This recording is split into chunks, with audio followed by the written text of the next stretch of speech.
সাবেক রাষ্ট্রপতি মোহাম্মদ আব্দুল হামিদ বিমানবন্দর দিয়ে কিভাবে বিদেশে গেলেন এবং এক্ষেত্রে কারো কোনো গাফিলতি রয়েছে কিনা তা তদন্তের জন্য ৩ জন উপদেষ্টার সমন্বয়ে উচ্চ পর্যায়ের একটি কমিটি গঠন করেছে সরকার। রোববার শিক্ষা মন্ত্রণালয়ের উপদেষ্টা অধ্যাপক CR আরবারকে সভাপতি করে ৩ সদস্যের কমিটি গঠন করা হয়। সব দিক পর্যালোচনা করে আগামী ১৫ দিনের মধ্যে তদন্ত প্রতিবেদন দেবে কমিটি।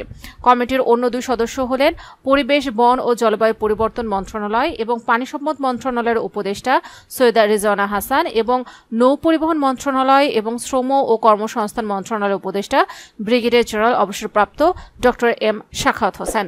প্রধান উপদেষ্টা deputy press secretary Abul Kalam Azad মজুমদারের এসব তথ্য জানিয়েছেন। গত ৭ মে রাতে হযরত শাহজালাল আন্তর্জাতিক বিমানবন্দর দিয়ে দেশ ছাড়েন টানা ২ মেয়াদে রাষ্ট্রপতির দায়িত্বে থাকা আব্দুল হামিদ। এরপরই তার দেশ ত্যাগ নিয়ে বিভিন্ন মহলে বিতর্ক ও প্রশ্ন ওঠে। এ ঘটনায় এরই মধ্যে ৪ পুলিশ কর্মকর্তার বিরুদ্ধে ব্যবস্থা নিয়েছে সরকার। তদন্ত কাজ সুষ্ঠুভাবে সম্পন্ন করার জন্য কমিটি প্রয়োজনীয় সব দলিলপত্র, যন্ত্রপাতি, স্বাক্ষর প্রমাণ চাইতে পারবে এবং সংশ্লিষ্ট ব্যক্তিদের সাক্ষাৎ গ্রহণ করতে পারবে। সেক্ষেত্রে সব সংস্থা কমিটির দেওয়া নির্দেশাবলী পালন করবে এবং প্রয়োজনীয় সহায়তা দিতে বাধ্য থাকবে। কমিটি ইচ্ছা করলে সদস্যকে অপ্ট করতে পারবে। স্বরাষ্ট্র মন্ত্রণালয়ের জননিরাপত্তা বিভাগ কমিটিকে সচিবিক সহায়তা দেবে।